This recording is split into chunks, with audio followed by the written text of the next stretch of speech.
Welcome to a video that's dedicated on the tale of Burke and Hare, who were actually born in Ireland and then came over to Edinburgh and been one of the most notorious serial killers back in Edinburgh's history back then. As you can see to my left, here we have a grave that was done in 1880, but this one, unlike some of the ones that were done when Burke and Hare were about, they were actually had cages on them, but this particular one doesn't because it never got stuff taken from it. But they actually put cages, and then what we want to ask here is what Guy Paul had to say about this sort of stuff happening. Back when Burke and Hare were taking bodies and things like that, obviously they had graves like you can see behind us, and like, you know, what I was mentioned earlier on. But so, what was the reason they did this for? Like, what was the specific reason they decided to put bars and people's names on it rather than doing like the traditional graves, like, you know, a crest for that? Basically, in the middle of the 18th century, like today, Edinburgh was the centre of medical science, and the law at the time was they could use executed prisoners and suicide victims, but that didn't produce enough bodies for the medical students. You know what I mean? We were trying to find out pretty much. It was the centre of medical science, and it was like such an exciting time to be alive. So, and obviously people were unemployed, there was no benefits in the days as well. Edinburgh was a walled city still as well, and people did resort to stealing bodies from the graves because it wasn't a crime to steal the bodies. The stupidity of the law was it was only a crime if you took the clothes of the body. So the body, as long as you took the body and left the clothes, you wouldn't get arrested for it. So obviously the families of the victim, of the buried people, didn't want their bodies getting stolen, so they resorted to guarding the graves themselves, employing night security officers, and then they got in these mop safes here as well. Basically a cage that they were put over. Sometimes they were rented out by the church, sometimes the church themselves owned the actual mop safes and they would rent them out, and sometimes we'd have much larger ones. Sometimes they would get maybe 5 or 6 bodies in one and keep them all together until they were past that stage of decomposition when the bodies could no longer be used. Burke and Hare originally had a lodge, and this is where it all kind of started. They had a lodge, and then when one of their lodgers or lodgings fell ill, they decided that, oh, we actually needing the money, so they knew that you could actually sell bodies to the hospital, and you could also sell bodies to Edinburgh University. So they then killed him, allegedly killed him, took his body and then sold it, and that's where it started off as a serial killer. And then we decided to ask Paul exactly how it started, how he thought about it started, and then more information from himself. In the year of 1752, 2 body snatchers appeared on the scene, 2 females called Helen Torrance and Jean Waldy. They came up with a plan to kill a young boy to sell to the medical students. Edinburgh was the centre of medical science at that point, and so they hatched a plan. One of the pals had a young boy, 9-year-old John Dallas.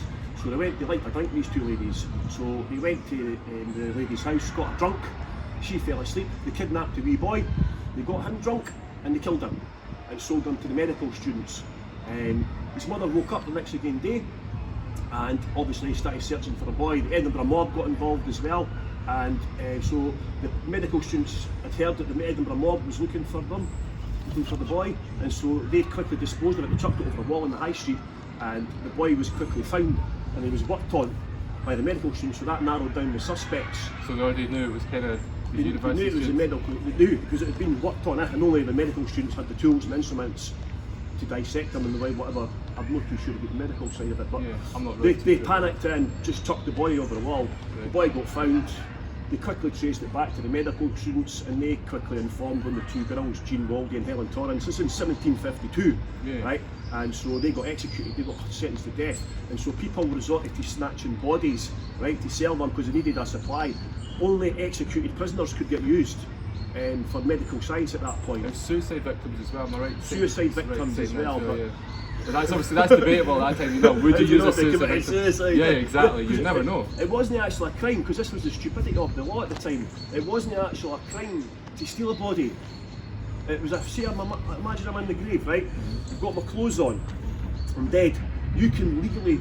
Well, it wasn't a crime to steal the body, but it was a crime to steal the clothes. So as long as you left the clothes and the possessions, you could legally take the body. Which is it like wasn't a crime. It's the most ridiculous rule ever, you know what I mean? But so people started snatching the bodies, obviously, from the graves. And obviously money back then, money now is a little bit easier to come by than it was then. Money was solid to come by. This is the stupidity of the two girls who killed the young boy, John Dallas. He was only 9-year-old. they got a couple of shillings. They got 5 shillings for him. It was basically a skilled person's day's wages they got. That was all they got for it. Just over a day's wages. You know what I mean? How stupid was that? So then they started getting mortar safes. They come at the beginning of the 19th century. These were invented. It's basically cages that were put over the graves. Sometimes they were rented out. The churches owned them as well, and they were rented out to families. Then they got watchtowers as well. You'll see stone buildings in a lot of the graveyards around about Edinburgh and different places, Fife as well actually. And it was hired security guards to watch the graveyards at night to stop the body snatchers. Because obviously in Scotland your body would stay quite fresh in the winter. Yeah, exactly. So just freeze and keep everything the way it's supposed to be, and in the summer and that. Yeah.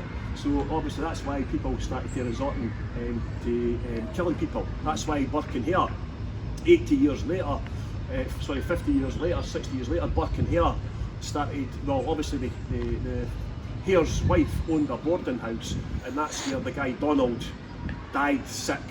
It's reckoned he died naturally. Both of them admitted that he died naturally, and because he was due rent of £4, he sold his body for £7, 10 shillings or something like that, and that was obviously to pay off the rent as well. And so that's why they then went on a murdering spree after that. But the first person to believe that they died of natural causes.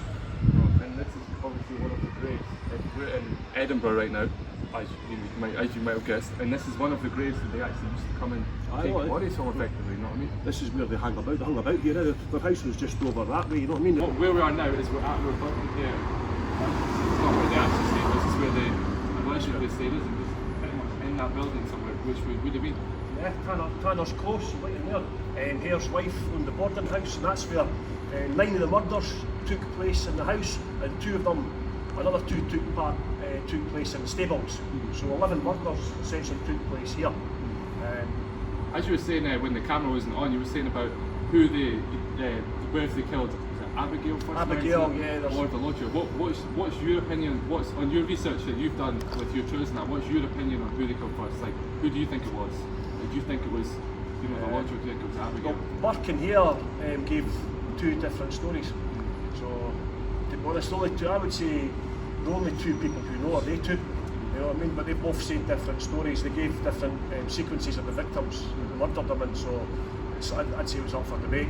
I would say, personally, what we were going with before is we would actually say that it was the lodger that got killed first because he was ill and maybe they got the taste for it. Because if not, then what made them kill? Like of all people, why a woman and why that particular one and all that sort of stuff? You could think what turned them to do that. So obviously they weren't always killers and stuff. It was just it's right at the start.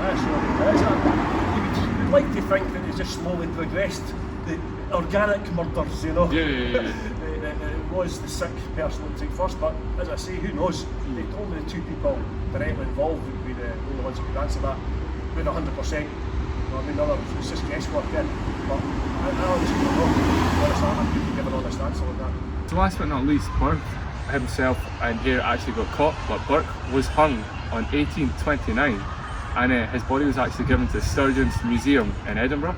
But Hare mysteriously got away with it. So I was curious about and why he got away with it and what he actually thought. So I asked Paul himself why he thought that, and this is his opinion and my opinion.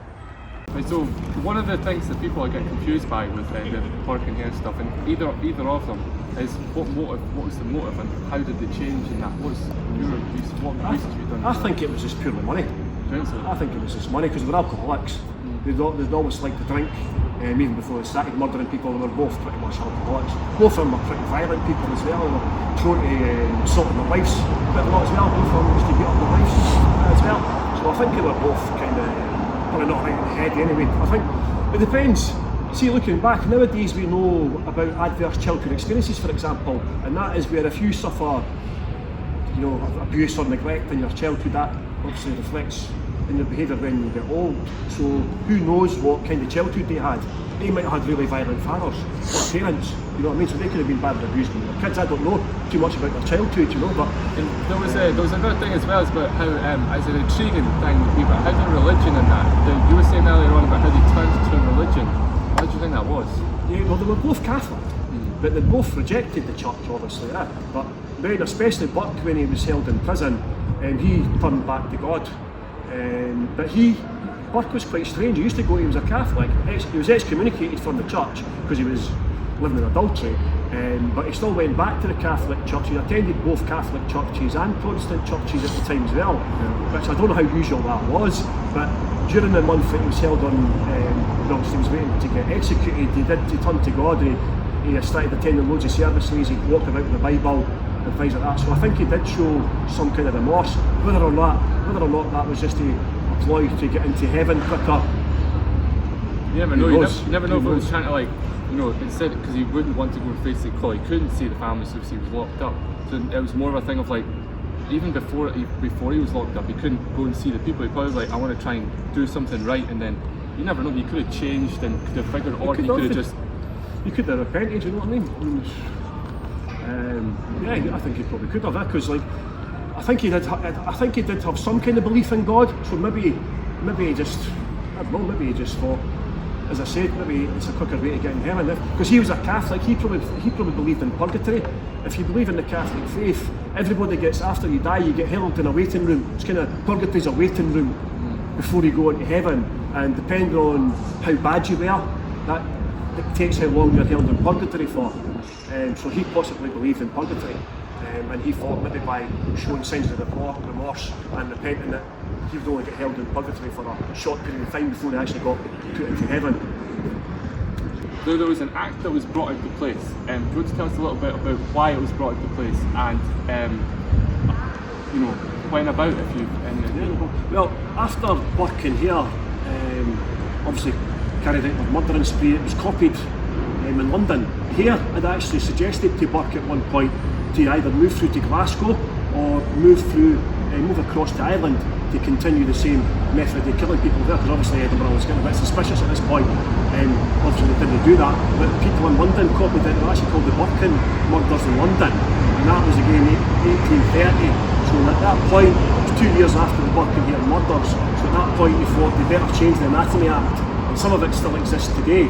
So apart from only using executed prisoners and suicide victims, they could use people who died in prison, they could use your body, and if you died in hospital and your family weren't quick enough to come and get you, they could use you as well.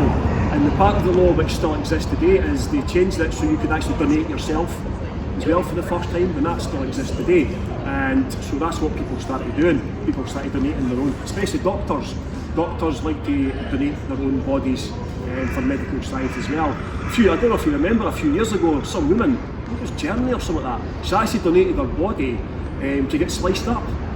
I didn't know that, but yeah. She got sliced up on a meat slicer. You know, like... Fine slice. Yeah, and like for some computer modelling, so it could like a 3D thing.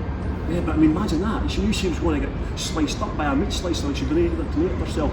And some people as well still exist today, they don't like to donate their eyes. My mum was actually going on with that. She was going on, but she might donate to help side. Obviously, my brother being involved in that. She was going on with donate, but she would want her eyes, you know, cremated or taken away somewhere, and then everything else. It's quite strange, yeah. I don't know if it's something to do with like you can't see in the afterlife or something. Depends if you believe in that sort of stuff, though. That's people were very religious back in the 18th, 19th, 17th centuries after the Reformation in Scotland, 1560. You know, Scotland was a very religious place. Well, what's your closing thoughts on Burke and Hare? Like, of all as a thing of what they done, why they done it, you know, all this sort of stuff. I think they essentially just done it for money. I think money was the main cause of it. It's interesting because dark tourism is such like a big thing when it comes to suicide killers events. You know, people go for it. A huge one that everybody will know is people actually go to like where the 9/11 was, which is obviously one of the biggest, you know, things that was there. People go to where Charles Manson actually himself was, you know, born, lived and stuff, and then they come to Edinburgh where Burke and Hare is one of the most famous Scottish, you know, serial killers there is. It's actually like such an eventful thing to learn about. I can't thank Paul enough, and obviously everybody that was helped, Kyle, everybody that was helped, you know, get this where we were going. And yeah, I really hope you liked what you've seen. I hope you liked, you know, what we said, and I hope you learned something, and I hope you have a nice day.